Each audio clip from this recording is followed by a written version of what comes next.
बदलापूर अत्याचार प्रकरणातील आरोपी अक्षय शिंदेच्या घराची तोडफोड। आरोपीला 26 ऑगस्ट पर्यंत पोलीस कोठडी। वकीलपत्र घेण्यास वकिलांचा विरोध, तर रेल रोको आंदोलकांना 14 दिवसांची न्यायालयीन कोठडी। बदलापूर घटनेच्या निषेधार्थ महाविकास आघाडीची महाराष्ट्र बंदची हाक। 24 ऑगस्टला महाविकास आघाडीचे तिन्ही पक्ष महाराष्ट्र बंदमध्ये सहभागी होणार।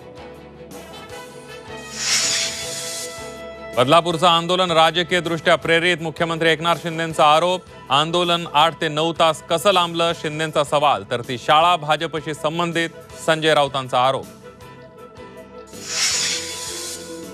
महाराष्ट्रात हे चाललंय काय? निष्पाप जीवांची सुरक्षा वाऱ्यावर। कळवा बदलापुरात विनयभंगाच्या घटनांनंतर मुंबई, पुणे, अकोल्यातही मुलींवर अत्याचाराच्या घटना उघड।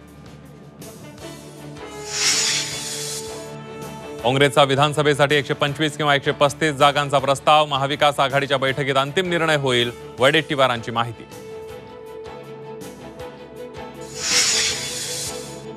कागलचे भाजप नेते समरजित घाटगे राष्ट्रवादी शरद पवार गटाच्या वाटेवर। सूत्रांची माहिती, मुश्रीफांच्या विरोधात तुतारी चिन्हावर विधानसभा लढण्याची शक्यता। तर कोल्हापूर ग्रामीण जिल्हाध्यक्ष राहुल देसाईंचा भाजपला रामराम। 29 ऑगस्टला होणारी मराठा समाजाची बैठक पुढे ढकलली। जरांगेंच्या अंतरवाली सराटीत घोषणा। निवडणुकांच्या तारखा जाहीर झाल्यानंतर होणार बैठक। एमपीएससी आणि बँकिंगची परीक्षा 25 ऑगस्टला एकाच दिवशी। एमपीएससी परीक्षा पुढे ढकला, विद्यार्थ्यांचं पुण्यात आंदोलन।